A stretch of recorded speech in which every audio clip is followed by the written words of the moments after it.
So my leadership journey is a pretty wild ride. If I just take you back there, when I graduated out of college, I took up a position as wildlife ranger at the Queensland National Parks and Wildlife Service. And what that job entailed was literally wrestling crocodiles. The other part of the job was literally wrangling wildlife poachers, which would use Australian native fauna to pay for drugs that were coming into the country, so working in undercover operations. So imagine great training for Christian leadership, wrangling crocodiles and wrestling wildlife poachers as part of what I got up to. I'm the third generation pastor in my family, and my studying wildlife environmental science was to run away from what was the very calling on my life.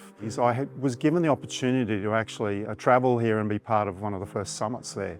And one of the things that really grabbed hold of me was this shadow of leadership that was sitting over me about, my generational story and so on, and not being able to live up to my grandfather and my father's example. I heard a really different voice at the summit where it just literally turned my life upside down and said that I was created for a purpose. I don't have to live in the shadow of what's gone before me, that God's created me for a unique purpose and place. And I remember a few years ago at one of the summits, I think it was Erwin McManus spoke about, do we sit in our failure? Does that define us? Is that who we really are? And then he went on to talk about the creative genius that sits in all of us.